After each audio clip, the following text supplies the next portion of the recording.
times. Good morning, everybody. Welcome to the grand finale. We end Davos on a high note here, and I'm so excited and honored to be here. My name is Sara Eisen. I'm a host at CNBC, and we are going to have the conversation everybody's been waiting for, the global debate and the global outlook on the economy. Obviously, we have a tremendous lineup here. We have Faisal Alibrahim. He's the Minister for Economy and Planning in Saudi Arabia. His Excellency, thank you. Larry Fink is the CEO and founder of BlackRock. Kristalina Lagarde is the president of the ECB. We have Kristalina Georgieva, who is the head of the IMF. And we have the president of Singapore, President Tharman Shanmugaratnam. Thank you all for joining us. You know, this Davos has been very interesting. Larry, there's so much optimism around President Trump and pro-growth policies and the US outlook. I sort of wonder, as an asset manager and a risk manager, like, should we take the other side? Are you worried that everyone's too excited right now? Larry, got me? It's hard to hear. Oh, it's hard to hear. This is why we are putting those things. Oh, okay. I was just asking you if there's too much optimism around the US outlook right now and whether that was worrisome. Well, welcome everybody. Thank you, Sarah. Now I could hear you. Is there too much optimism in the U.S.? No. But that being said, there's risk in every economy. I can say much more forcibly, there's too much pessimism in Europe. For somebody who's been pessimistic in Europe for like 10 years, if I had my number one observation this week in Davos, the pessimism, I've never felt, you know, the pessimism to be larger and more profound. And I believe it's probably time to be investing back into Europe, focusing on it. I mean, I see all the problems in Europe, but I do believe the pessimism is too large. There's many things it needs to do. It needs a banking union and a capital markets union, which I could talk about later on. But back to the United States. I think all the ingredients for the United States it will be the continuation of its strength, the foundation of its capital markets. Any entrepreneur, any small company, any large company can find capital. And that foundation of capital raising allows much more entrepreneurialism, much more creativity.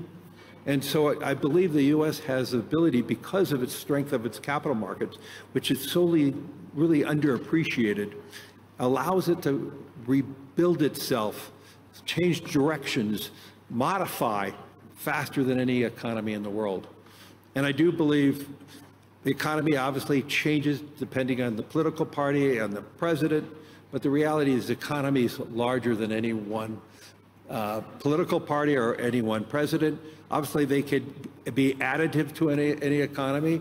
And, you know, President Trump's policies, if we were able to unlock private capital and put private capital to work faster, easier, with less regulation, less time for permitting, it would allow the U.S. to become less dependent on its own fiscal problems.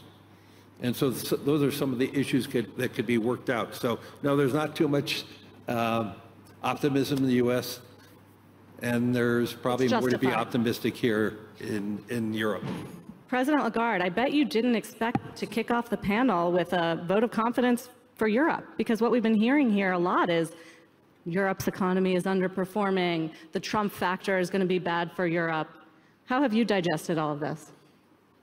Well, good morning to everyone. But I was going to say to Larry that if ever you look for a pro bono job, come and join us in Europe, because you advocate Europe in a beautiful way. So, given where I am, the fact that I'm in my quiet period before a monetary policy week decision coming up soon, I would just like to underscore what Europe is good at. And if I look at the scorecard at the moment, whether you look at debt to GDP, about 80%, overall deficit for the euro area, about 3%, Inflation, latest reading 2.4, and strong confidence that it's going down rather than up. Interest rates, 3%. Huge amount of talent, huge amount of savings. And a big wake-up call that is really calling the Europeans to action. So if the European leaders can actually get their act together, respond to this wake-up call and existential threat that can be identified, then I think that there is a huge potential for Europe to respond to the call. Well, so I'm also pretty optimistic. I'm realist about the points that Larry made. We need banking union, we need capital market union, we need to keep the talent at home, we need to keep the savings at home, and maybe it's also time to import a few of the talents that would be disenchanted for one reason or the other from another side of the sea. Just quickly, why do you call it an existential threat? Why is it existential right now? Why is it? Well, because as Larry was suggesting, if you talk to the CEOs, if you talk to the corporate world at the moment, those that are making major investment decisions, they are not very upbeat right now. And when you ask them why they're not, they're making reference to the price of energy. Fair enough, but energy costs are going down as the recycle, or the non-fossil energy is going up in Europe in a significant way when you consider that electricity production in the euro area at least is now 70% non-fossil originated. They complain about the excessive red tape and the excessive bureaucracy. That's the wake-up call that we Europeans, those in policy-making places, have to really take to heart and respond fast to. You know, there was this great incentive to go and invest in the United States because of the Inflation Reduction Act and the significant subsidies that were going to be given to those who invested in the US. I think the IRA has essentially been removed and that any subsidies under the IRA will not be paid out. So people are going to have to rethink with the prism of confidence, with the prism of cost, as is often the case, and the prism of opportunities. And there is no question that what is happening outside is a challenge, but it's also a big opportunity for revisiting and deciding whether or not Europe wants to be a key player.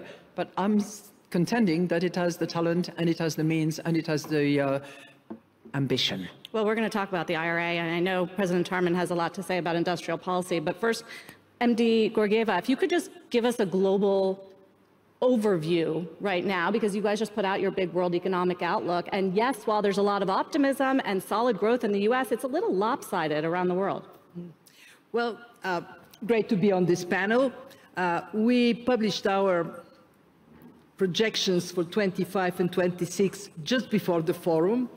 And what they paint is a nice picture with some undertones. Nice picture because we project growth at 3.3% this year, and next, this is a slight upgrade for 2025. But under the hood of this average number, we have very strong performance for the US. We actually upgraded growth projections for the US by 0.5 percentage point from 2.2 to 2.7, and we have sort of not great European performance, and then we have the rest of the world more or less a little bit up, a little bit down. The most important message I have for the audience is to ask the question, why? Why growth in the United States is so strong? Why growth in Europe is somewhat underwhelming? Why the emerging markets are not doing fantastically well? And the answer is primarily in the differences in productivity growth.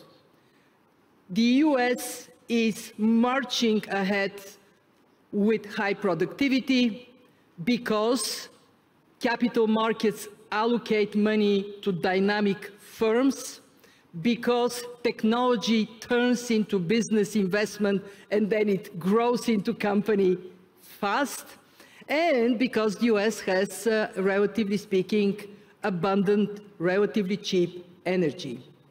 When we look, and then productivity in the United States, year after year after year is close to a percentage point.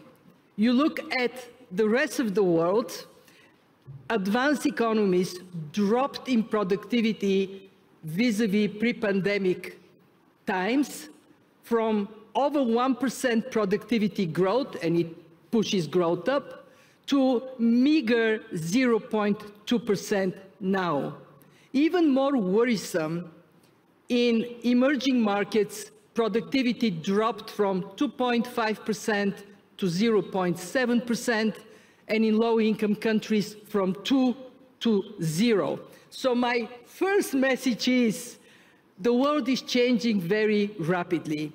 We are experiencing a tremendous technological transformation. Capital has to have long legs and go where it would make the biggest difference. And you look at capital, where did capital go with its long legs? It went to the United States. And if countries want to move forward, they have to be very aggressive in opening up opportunities for entrepreneurship. And yes, Europe has to have deep capital markets. It has to have a unified market that makes it possible to compete. And I want to say, I'm a European, I'm a proud European. As a European, I want to make an observation in terms of culture. The United States has a culture of confidence. Europe has a culture of modesty.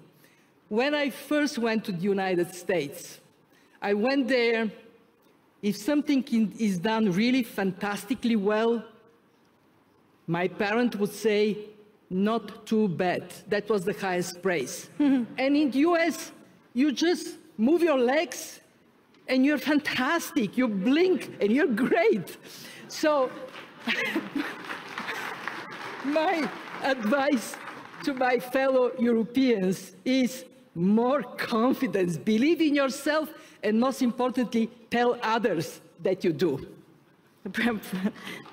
Good message. President Tharman, you know, everybody's wondering how, you know, the Trump presidency, which is so focused on economics and has so many changes from the prior regime, is going to change the outlook for their respective regions and economies. How are you thinking about it for Southeast Asia, emerging markets, the regions that you follow? Well, first let me say, and I don't want to be a spoiler here, if you look at all the evidence on what ordinary people think and feel, they're not feeling good in the US, in Europe, everywhere in the world. Confidence is down, optimism is down, trust is down. So our real task is, how do we rebuild the bases for optimism in today's world?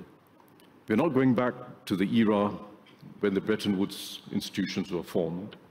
We're not going back to an era where Henry Morgenthau, the US Treasury Secretary, said in Bretton Woods, prosperity is indivisible. Just think about that. Prosperity is indivisible, meaning I can't prosper unless you are prospering. No nation, even the largest, will prosper unless the rest of the world is prospering. We're not going back to that era. It's past us. It may have rested on a moment in time when the US had an unassailable lead and had that confidence to say prosperity is indivisible.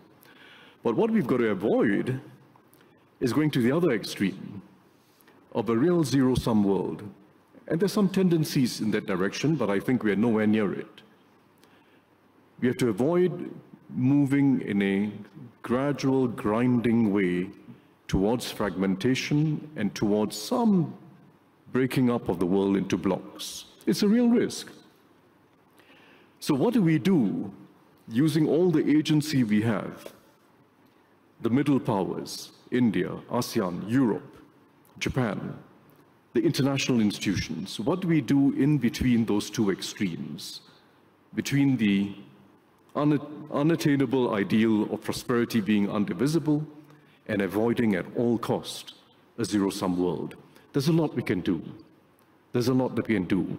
But start from the reality that there are strengths in each of our nations, very well described.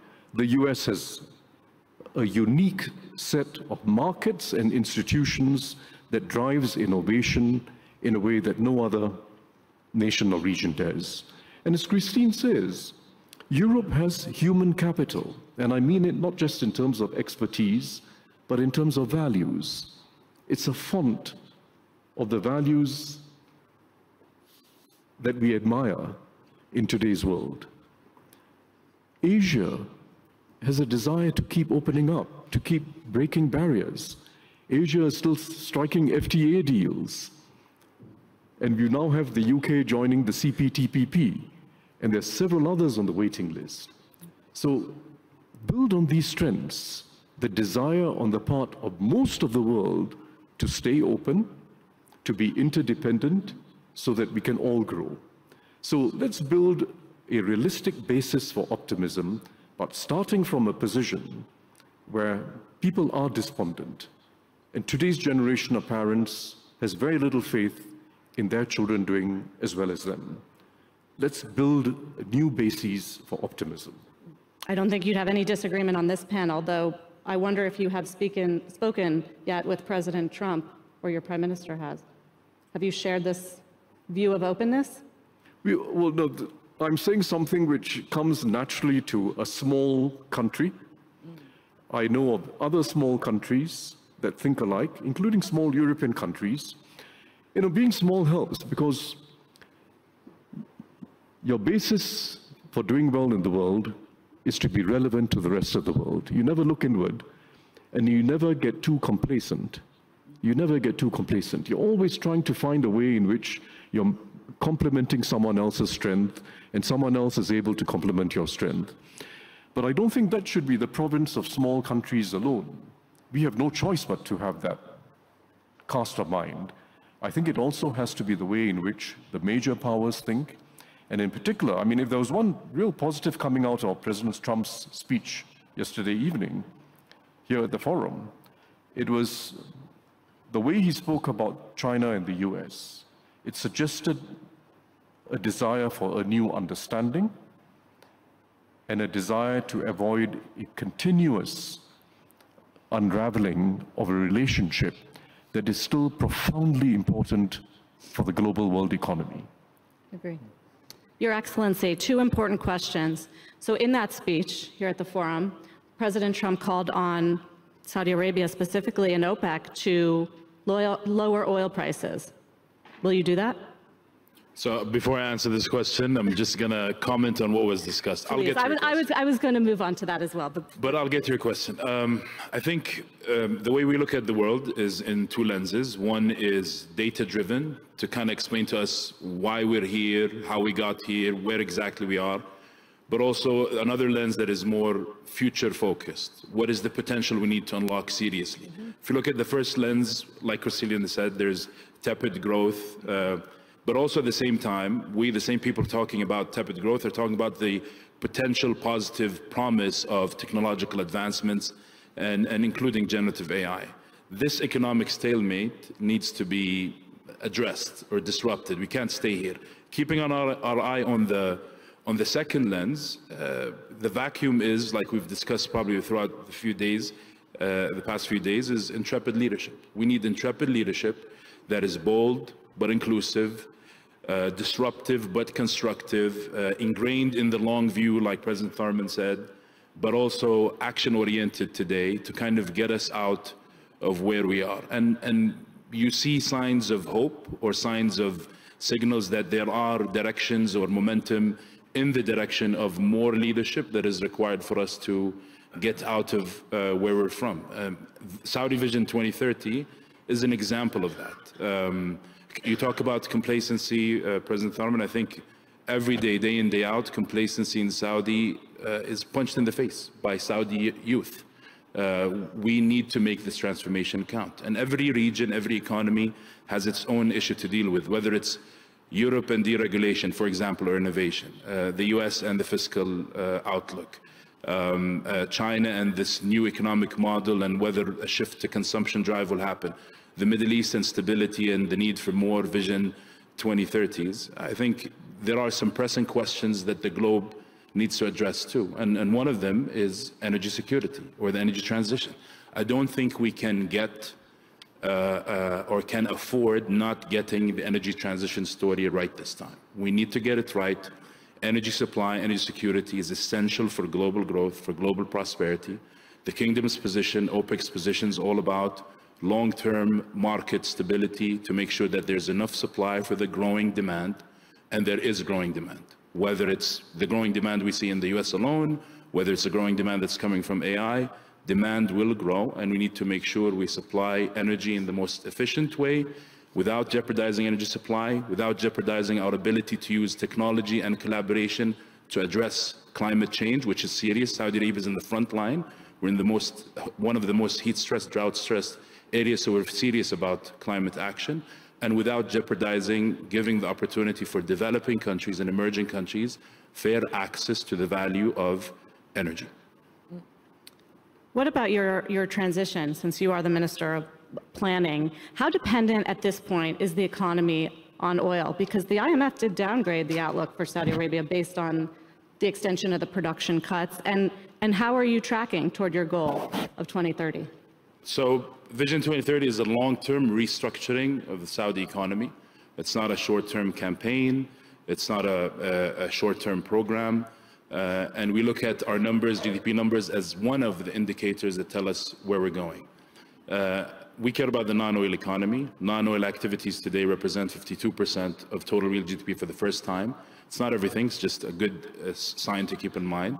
And non-oil growth has been steady. We expect to close 2024 at 3.9%, 2025 at 4.8% non-oil growth, and 2026 at 6.2%. And that's what we care about. The numbers that were revised down are the total GDP that includes oil GDP, that includes the function of oil production and our voluntary cuts. But what we really care about is transitioning from one economic structure that's reliant on resources to another economic structure that's reliant on productivity, human capital, and we're leveraging all our assets and capabilities to transition from one to another. One more really quickie, because this was also brought up by the President yesterday. Big $600 billion commitment to investment in the United States from the Crown Prince. How about rounding it up to $1 trillion, as Trump suggested? Is that easy to do? I'll tell you that there is a long-standing, strong partnership between the U.S.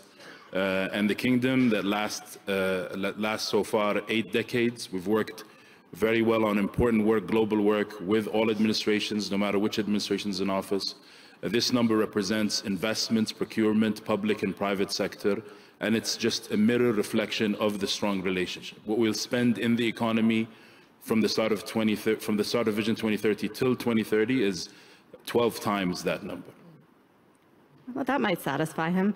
You know, you can't have a global discussion these days without talking about inflation, or that's been the case in the last few years, certainly. Managing Director, have we put the inflation genie back in the bottle? Well, President Lagarde just sounded pretty optimistic. So that is a very, very good question. Here is the bottle, here is the genie. The head of the genie is in the bottle. Most of the body of the genie is in the bottle. Kind of getting stuck there, though. But the legs are kind of hanging still out. We need to push it all the way down. It is remarkable how much progress the world has made.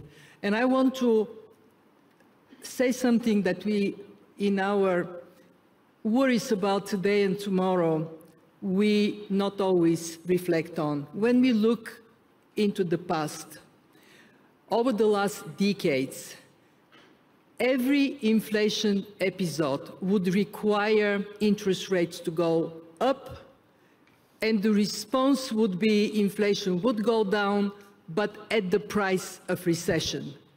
This is the first time so far when inflation is being brought down, interest rates are still somewhat high, and yet we have admittedly below historic average, but still quite a positive growth. We have 3.3%. Historic average was around 3.8. So when we look at the next stage, if we succeed to bring inflation down and yet retain the economy functioning so people have jobs and, as Tharman said, they get more confidence, that would be a very good outcome. And I want the audience to ask itself a question. How come this time it was different? What is different this time? What is different this time is twofold. First, after the global financial crisis, the world created mechanisms for economic policy coordination that didn't exist before. We have the G20, we have very active role of the Bank for International Settlement. Every month, central bank governors get together. We have the IMF using our twice-a-year meetings for policy coordination. And what that translates into is more consistent coordination when necessary, but also divergence in policies when necessary. And the second thing that is different, we have Madame Lagarde in ECB. Larry, I feel like I keep reading headlines. Larry Fink warns of inflation. We're not done with inflation. Larry's very worried about inflation. Why? I'm not terribly worried. But do you think the market's being too complacent about the inflation story? no, I think the bond market is the best reflection of what's going on in the world. It is the barometer for every politician, for every central bank. It really informs us every day where the mood of the global economy. And that I believe the bond market is indicating that inflation may be higher than we think. The genie may be coming out of the bottle. And I look at this in so many different ways that if you just think about AI for a minute, in the United States right now, data centers represent about 50 gigawatts of power. And in the United States, we're estimating alone, data centers will represent and need 300 gigawatts of power in the next 5 years to meet the needs. And we're talking about, if you expand that throughout the world, this is my optimism about growth, but at the same time, we actually are going to have labor shortages, which is going to be driving up wages. I think we're going to see more persistent wages, and that may be a good outcome, but it's going to be an inflationary outcome. We're going to have material shortages with all this building out. And so I think we are somewhat complacent that inflation can hit us again. But I would also say, if you look at where the bond market was even a year and a half ago, when we were experiencing very elevated inflation, we had a very inverted yield curve. The short rates were higher than the long rates. What we are seeing now is the normalizing of the yield curve, but I also believe we're going to have a much more steeper yield curve. And that's a function of forward inflation expectations.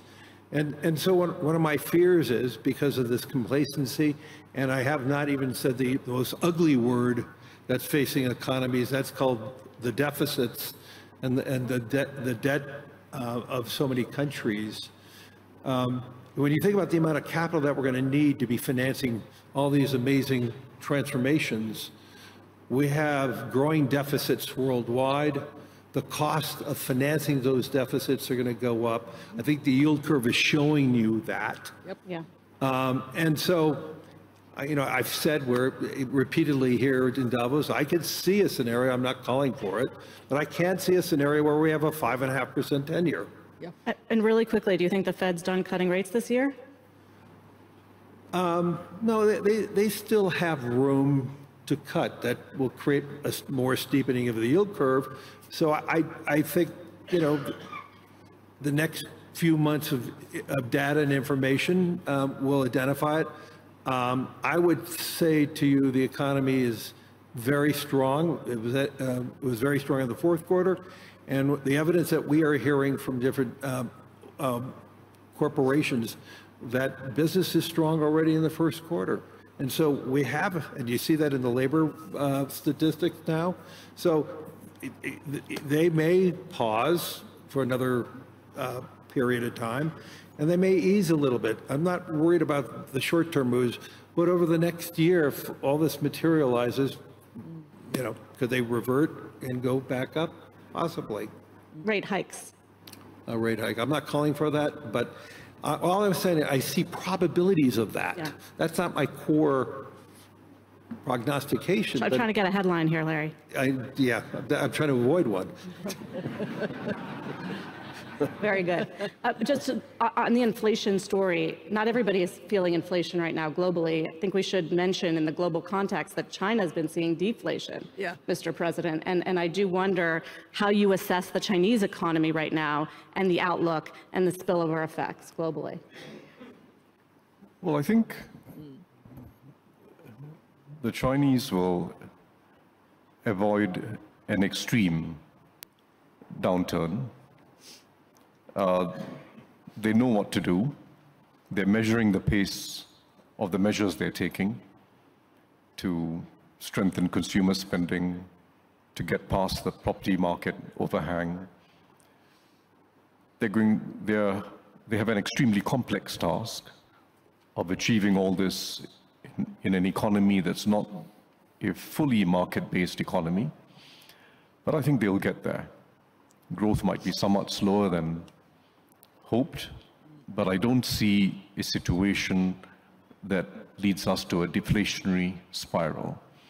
But more broadly, you know, central banks and fiscal authorities have made mistakes in the last 15 years that set us on a somewhat higher plane of inflation for the medium term than we otherwise would be. But the fundamental advantage we've had for several years now has been two things. The entry of China and some other parts of the developing world into the global labor market and global trading system, and countries' willingness to be able to absorb their products. It's been a tremendous deflationary force, counter-inflationary force. But we're now past that. And we also have now an unprecedented situation of aging in the entire developed world, the West, Japan, increasingly China. The US is seeing stagnation in its population, even if it's not coming down. But you've got Africa that's coming up. You've got India that's still growing rapidly, still a rapidly growing population. So if you just think about that fundamental advantage we had for consumers all over the world in having an international trading system that allowed for emerging countries with growing populations and growing workforces and lower wages to be part of a global economy, how do we now replicate it in the next phase? When we have the added disadvantage of aging in the Western world and severe labor shortages that already exist. In Europe, for instance, there's already a very severe labor shortage, south to north. What do we do about Africa? What do we do about South Asia and some other parts of the developing world? How do we have, if you like, a global industrial policy so that we can benefit globally from higher productivity, but also a lower cost of goods for consumers around the world? I think that has to be an important challenge. I think when it comes to the inflationary outlook, a lot will depend on trade policy with the US and tariffs, right? I mean, is anybody on this stage a fan of tariffs? No. No one thinks it's a good idea. I wonder, Your Excellency, when it comes to the trade battle, the fact that President Trump has indicated he's going to use tariffs to get fairer terms on trade or for national security reasons or for negotiations, how does a country like Saudi Arabia fit in when the US and China, for instance, have a deeper trade dispute or even a trade war? Do you find yourself in the middle? I think we want to be in the middle, right? I think the kingdom's position is to have a strong partnership with all of its partners and friends, and that's something that is a value proposition of the kingdom that we want to grow. But on tariffs, I think depending on what objectives an economy has, it's been used as a tool, so long as it is objective-driven and time-bound. An economy has the right to build resilience or leverage or give space for the private sector to grow some competitive advantage, or to invest in adding new competitive advantages so that a local industry can start. So it's really about the details of tariffs, what it would look like, assessing its impact, and then figuring out how to deal with it. The important thing is to keep dialogue on the table and keep the orderly, respectful discussion going and maintaining it, even if it's been absent for a while or not where it should be, and continue working on it. Kingdom values its partnership with all of its economies. Since Vision 2030, we've played an even larger role in more domains than oil and gas, diplomacy, and foreign aid and assistance, because we understand better through Vision 2030 what our economy needs and society needs for us to unlock its potential. Both with US and China. US and China and others. President Lagarde, President Trump yesterday said that the EU does not treat the US fairly on trade and that he has some big complaints. Is that true?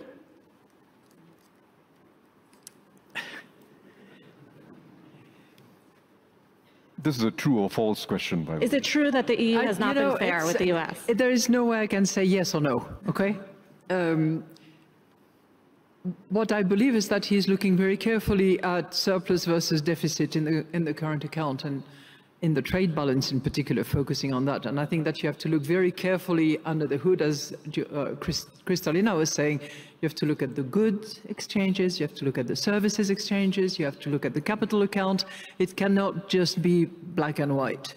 What is true is that there has to be negotiations, there has to be trade relationships that are organized in a framework that is giving confidence to the partners. It cannot be about, removing all the rules, ignoring the institutions. The world has, 190 plus countries that are members of the IMF, the World Bank, the WTO, 191. And it's about all of us operating together, as Tharman said earlier on. So, yes, you sit at the table, yes, you negotiate, yes, some countries are in a stronger position than others, but we all need each other. If there is one thing that the Europeans have learned over the course of time since the end of the Second World War, is that you cannot go alone. You have to work together. You have to respect each other's, and you have to understand each other's. For that, you sit at the table and you work, and I would not say enough about the strength of institutions. Any literature that you have about stability, about economic equilibrium, always reminds us that institutions have a huge value and that frameworks are here for players to know the rules of the game. And, whether you look at trade, whether you look at financial regulations, I know that Basel III is in play, but there are values in having frameworks. There are values in all banks around the world learning and understanding and appreciating that having safeguards, having rules vis-à-vis each other's actually matters, and the best can win, but within a set of rules. That's how the world has to operate. A lot of agreement here in this room. Managing Director Georgieva, you don't like tariffs. You've been warning against trade friction at the IMF. You are the institution that advocates multilateralism. So what do you do in this environment? What we do is we look at the evidence. And here is what we find. It actually confirms that Saudi Arabia has the right strategy.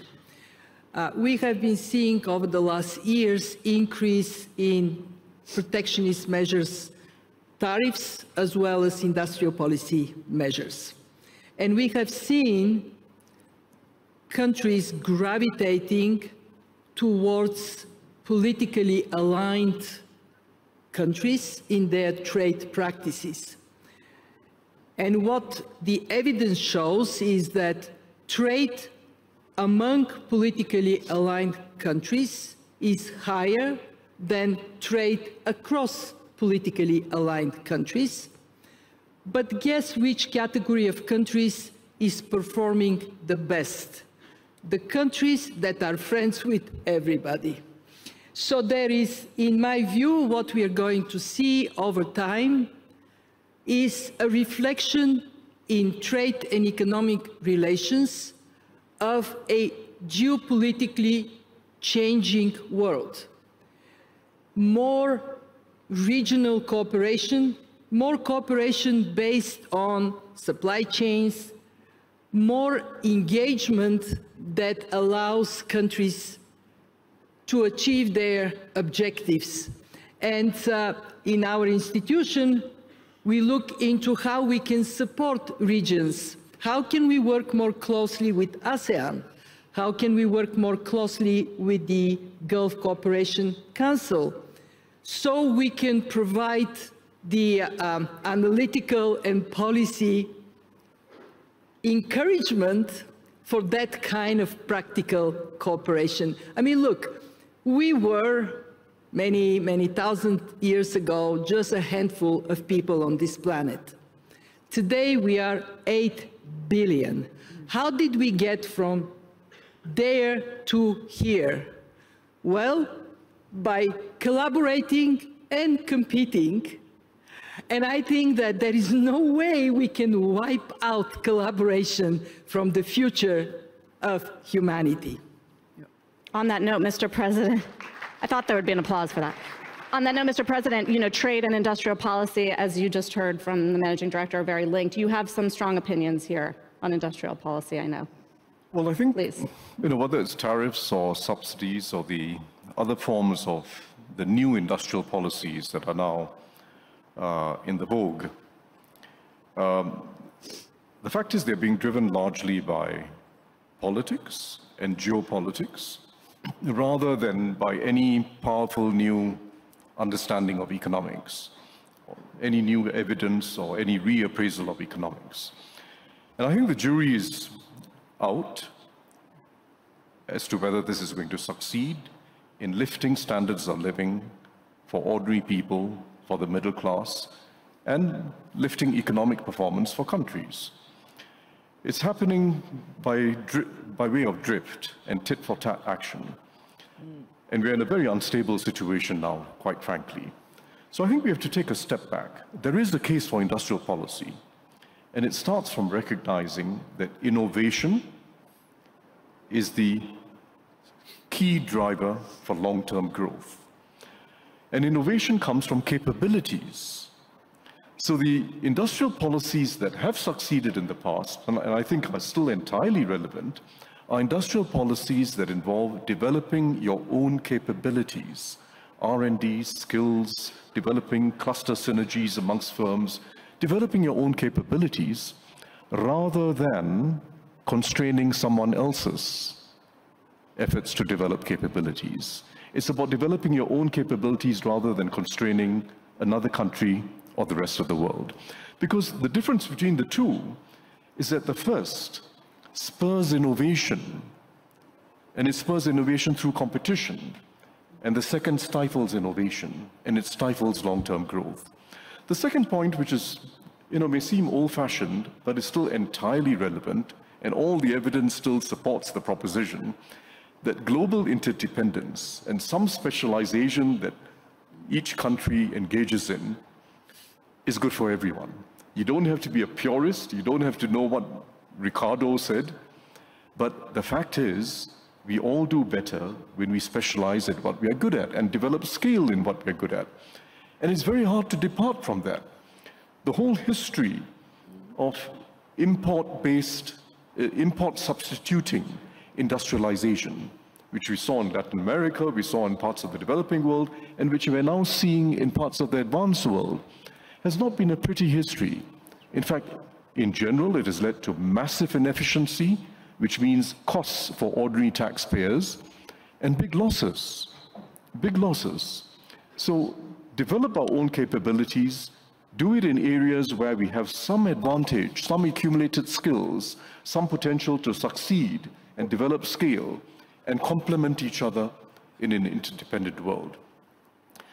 There is a further very important case today for industrial policy, and that is we need to find ways of scaling up action on climate and the associated crises of biodiversity and a global water cycle that's out of sync, out of kilter. It requires the public sector. It requires state intervention to front-load investment, to be able to front-load even the demand for new innovations in green energy and all the other technologies that are going to get us to net zero. If you leave it to the markets, it's going to take too long, it's going to be too incremental, and in the meantime, the turning points kick in climate change, and we get into a much more dangerous world. From time to time, countries will feel they can put climate action on the back burner, but climate change is not on a back burner for you or for anyone else. The more we put it on the back, the more we put climate action on the back burner, the more we burn in future, the more the costs are going to be to address the situation, and the greater the inequality that we're going to face. So we've got to press ahead with addressing climate change, and it does require industrial policies involving public investment, involving subsidies, involving taxation policies, so that we build scale early and drive down the costs for ordinary consumers of new technologies. It's a very important contemporary reason why we need industrial policy. So Larry mentioned the D word, debt and deficits, and it's a whole nother subject for another panel that we don't have time to get into, but I am curious, show of hands, since we're talking about the global economy, in the near term, how many of you have put sovereign debt levels, high sovereign debt levels, in your top 5 lists of risks for the global outlook? Everybody. What about geopolitical tensions? Top 5? Yeah. No. Why not, Larry? I mean, obviously it represents idiosyncratic risk, so we always have to put that into your forecast. Look at, if we're going to really grow the economy of the world, it's not about focusing on really tariffs or all these issues. I agree with Tharman related to this industrial policy, but all of this, whether it's the deficits or transforming an economy, it's going to have to be done by hope. The more the global population is hopeful about the future, there's more consumption in that environment. I mean, when we talk about China, what is China?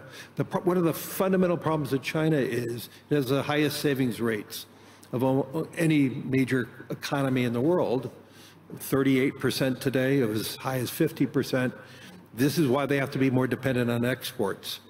I mean, so for China needs to be developing more hope within its country, and I think they're focusing on this right now. And if they could do that, they're going to have more domestic consumption. You know, we talk about tariffs and what do we do about it? You know, I could go back and look at Europe and say that if Europe can solve its own problems, not focusing on the problems that the U.S. may impose on it, but focusing on their own issues. And Christine talked about it. It is about opening up the capital markets union, the banking union, to make Europe really one single market. I mean, it's a myth right now. Europe is a myth. Okay, it's a beautiful myth, but it's not working. It is not working to compete. President Lagarde's going to take back her invitation. I know. It's not working relative to the strength of the United States, the innovation of the United States, the entrepreneurialism of the United States, the ability to pivot. And then if you look at China, its entrepreneurialism, its development. Europe needs to be in the same footing. And here we are now in 2025. We're now 16 years post a financial crisis, and I don't see Europe moving forward enough. I see Europe still focusing on backward looking too much. But I do believe all of elements are there, and that's why I started off. I'm more optimistic. But yeah. In that, to be optimistic, you have to admit your problems. Okay. Final minute, yes, I know you must respond. Okay. I was being provocative. No, but fair enough. And that's exactly the good point about now, is that it's provocative. Because I think Europe is not a myth. Europe is not a basket case. Europe is a fantastic case for transformation. And I'm going to quote a report that was issued by the IMF, Kristalina. And I agree with you on that, Larry, I agree. If Europe was a single market, as it claims to be, if it was, then it would remove the equivalent custom duties of 40% on its goods that are transacted within Europe, and 110% of custom tariffs on its services. So I agree with you that it is not operating and functioning as a single market.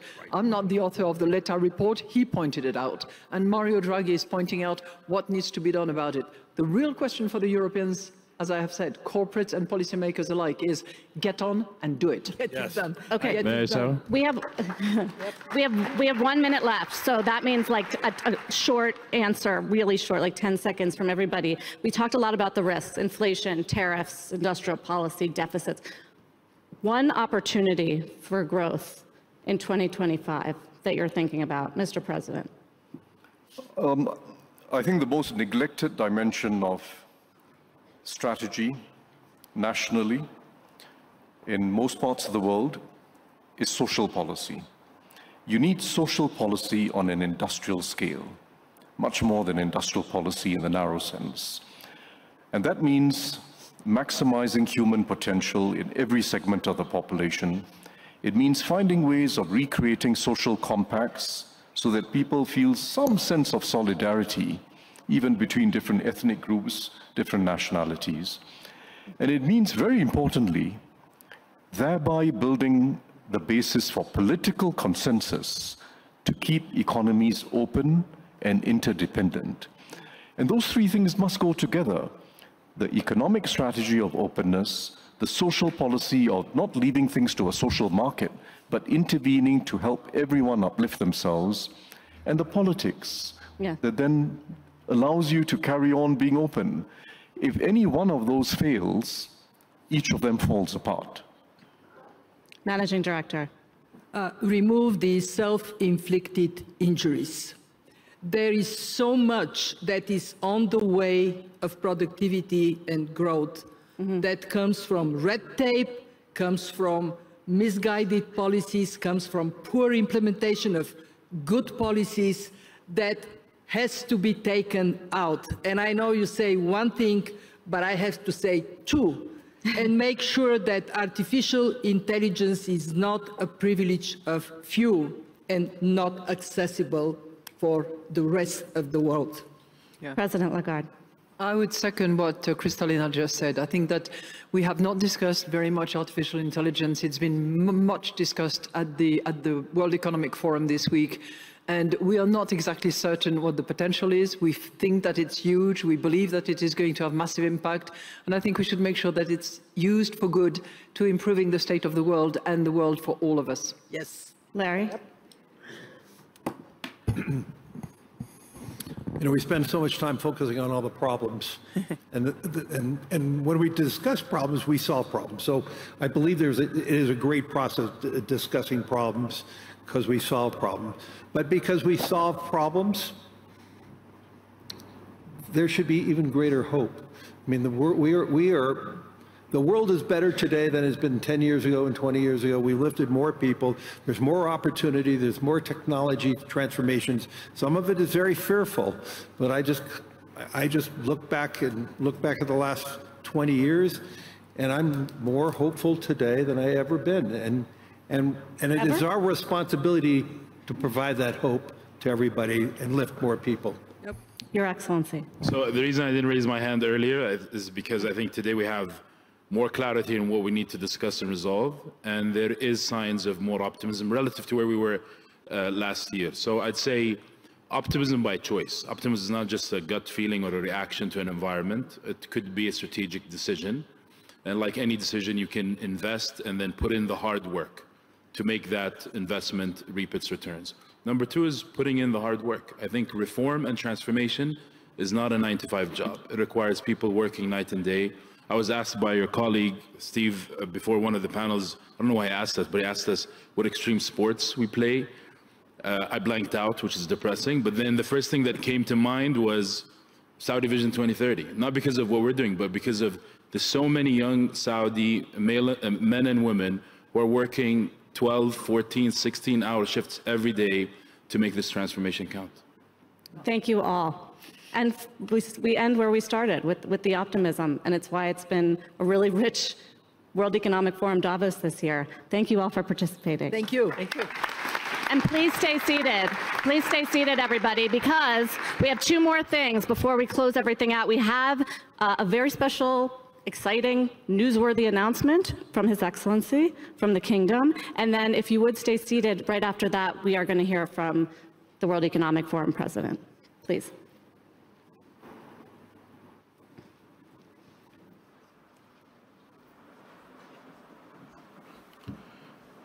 I'd like to start by first thanking Professor Schwab, Borge, and the entire World Economic Forum community for putting on another hugely successful annual meeting. Last year in April, the Kingdom of Saudi Arabia and the World Economic Forum hosted a very successful special meeting in Riyadh under the patronage of His Royal Highness Crown Prince and Prime Minister of the Kingdom of Saudi Arabia, Prince Mohammed bin Salman. And now, building on the success of this meeting, Saudi Arabia and the World Economic Forum are happy to announce that we will host a regular World Economic Forum global meeting in the Kingdom. This is a testament to the global platform for dialogue, collaboration, and innovation that Saudi Arabia has become and that the World Economic Forum continues to be. This meeting represents a significant opportunity to further unite the world in capturing the immense potential that lies ahead. In this critical juncture for the global economy, we're not only inspired by the opportunities before us, but also deeply confident that our collective efforts will forge a brighter, more inclusive, and more prosperous future for all. We look forward to welcoming the global community again in Saudi Arabia in the spring of 2026. Thank you very much. Thank you. And now I'd like to welcome to the stage the Forum's CEO and President, Borge Brende.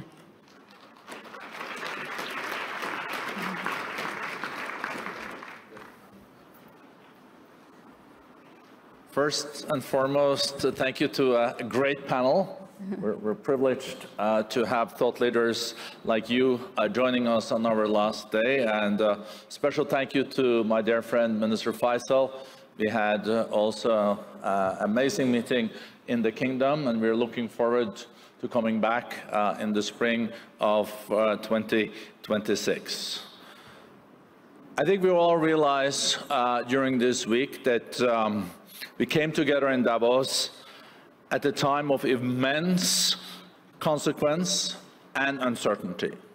Political, geopolitical, and macroeconomic landscape all are shifting under our feet. At the very moment, the clock is quickly ticking down to meet critical political priorities.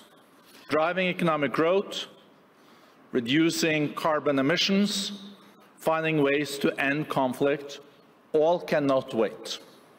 And the only way to progress on these issues is by working together.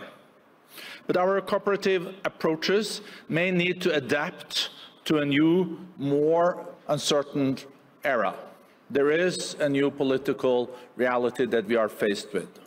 We will need to be innovative and creative and work with each other, even if we don't see eye to eye on everything. Our week in Davos showed that this is possible. Leaders from around the world, from the public and private sectors, with different views gathered to show how we can collaborate. Even if nations do compete and fiercely compete. There will be areas where there is overlapping in the interest, and those areas we really need to strike and find deals to make the world a better place. I got a list from my colleagues on all the achievements during this week that I was planning to read because it's very impressive.